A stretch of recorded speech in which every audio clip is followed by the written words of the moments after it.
How's it going, my fellow snail sufferers? Today we're diving deep into the history of the R-27 missile in War Thunder, plus covering the highly requested R-27 active variants such as the R-27A and the EA. Without wasting any more time, let's get right into my usual disclaimer. As usual, believe it or not, I am human. I am capable of making mistakes. I strive to bring the most accurate information to the channel for my viewers. With that being said, if I get anything correct or off, feel free to comment below and let me know. I love learning about this type of tech, and it greatly helps improve my accuracy for my future videos. I also have sections in my Discord that are dedicated for you to send missile sources as well as suggest missiles for me to cover. The link will be in the description if you're interested. As always, everything will be timestamped below for your convenience. Let's get on with the video.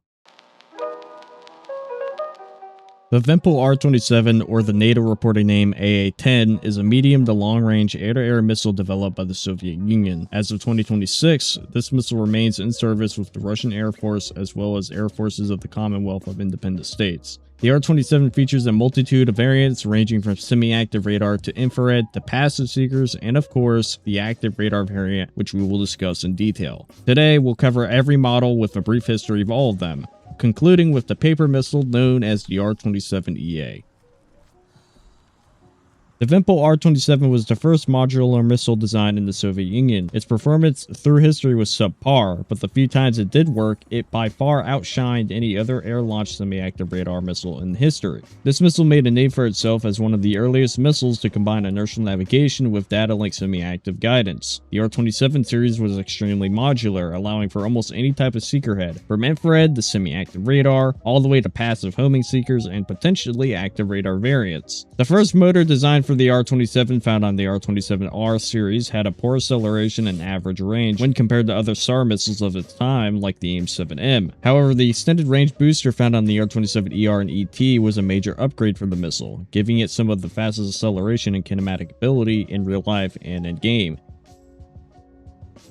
The R-27R series of missiles were severely lacking with its motor. In game, it boasts a top speed of Mach 3.5, which it generally never actually manages to hit. Despite this limitation, this missile is still more than usable in game. Using it within 5 kilometers in head-on aspects, it's basically a guaranteed kill. Assuming you're using it at the correct BR, it can be pretty potent. Following the R-27R, you have the R-27T, which is an infrared variant of the R-27R. Kinematically and stat-wise, it's the same as the R, however you're trading the SAR Seeker for a gate-width IRCCM missile, which can allow for stealthy plays. Fun fact, this missile was one of the first IRCCM missiles actually added to the game, even before IRCCM was properly mentioned or added. The next R-27 we have with the standard booster is the R-27P, which is a passive radar homing variant. Again, kinematically and stat-wise, it's basically the same as the previous models, except this missile, as you would guess, homes in on radar signals. This means there's absolutely no RWR warning when this missile is being used, with the only catch being the enemy's radar must be facing the missile and on. If the enemy turns off their radar or turns too far away from the missile seeker, it will go dead unless it is reacquired within its battery life and range. Now, this model of the R-27 is meant to home in on radar signals, so it can be used on planes, AWACSs, anything with a radar including ground AA. And as of the heavy cavalry update, it is in the game files.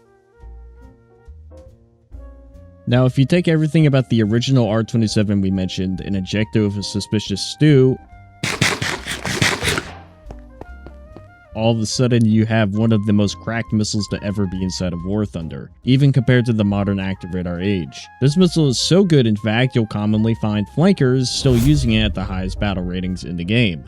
The R-27ER takes every flaw that the R-27R had and throws it out the window, with a stat card now boasting Mach 5.8, which again, usually the highest it will ever see under ideal conditions is Mach 5.3, which is the highest I've personally seen it. This thing is easily one of the most potent and annoying missiles to deal with in game. The ER maintains its semi-active radar ability, everything else about it remains the same. However, the ER more than doubles the first stage booster power of the R-27R, with the R-27R having 25,125 newtons and the ER having 55,235 newtons. While the R-27R has a first stage burn time of 6 seconds, the ER first stage burn time is 3.2 seconds with a second stage burn time of 4.8 seconds, which comes out to a total of 8 seconds of total burn time. This significantly helps the missiles in kinematic ability, even allowing you to BVR with it, which has led to things known as ER tricking, where you can launch an ER into orbit, unlock the target, let it guide for X amount of time, then relock, giving them as little notice as possible to evade. On screen, I have footage provided by a friend of mine who goes by trashcan82. This legend MCMs while ER trekking. Absolutely incredible. His link will be in the description. Now, just like the R-27R, there's an infrared counterpart to the ER known as the ET. This variant is the infrared version of the ER, featuring the same gate width IR-CCM capability of the R-27T and the R-73. Fun fact, in real life, the R-27T used a much older IR seeker, which actually featured a wider FOV, and the R-27ET featured a much more advanced seeker found on the R-73, which had a much tighter FOV. However, in game, they currently sit copy and paste of each other.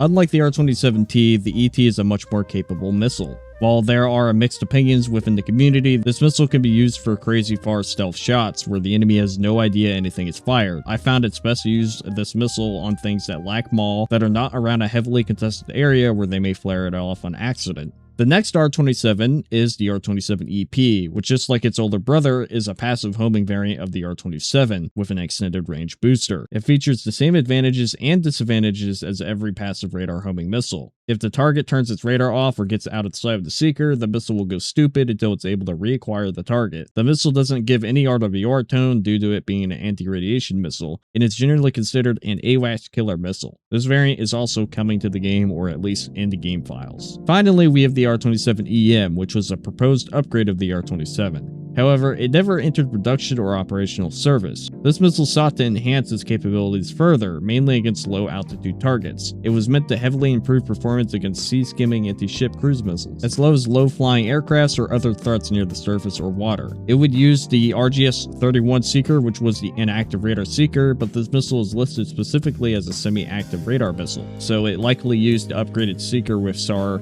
capabilities.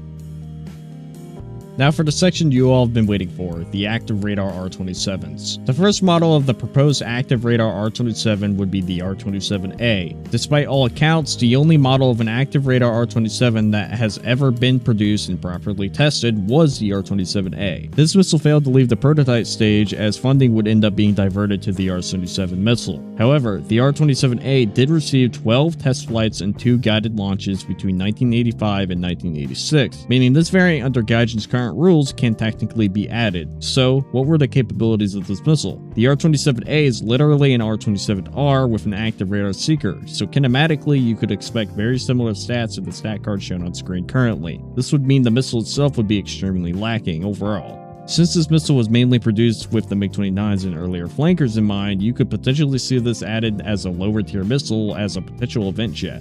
This would be interesting and honestly wouldn't be too game breaking to see it added to the battle rating of like 13.0 to 13.3. This missile itself isn't too impressive and wouldn't really be challenging to defeat.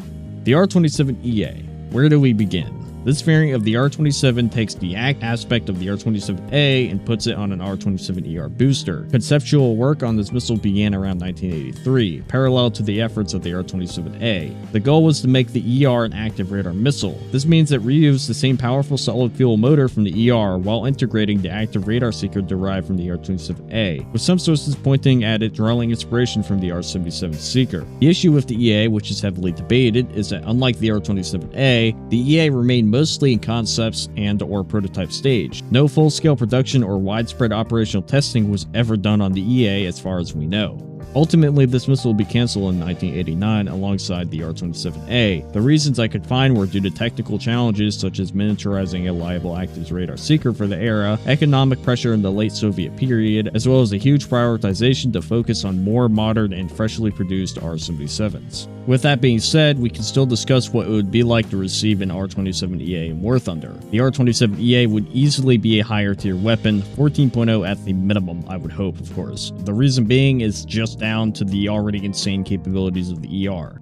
Imagine taking an R-27ER and giving it the ability to go active and guide on its own. This missile would potentially be able to go as far as 60 kilometers or be used within 1.5 kilometers or less even. The difference here being that you're not required to maintain a radar lock. While this isn't really an issue on the SM-2, it would greatly help the base SU-30 out. This would allow you to launch the R-27, maintain a hard lock if you wish, or if you need to defend, you can break off.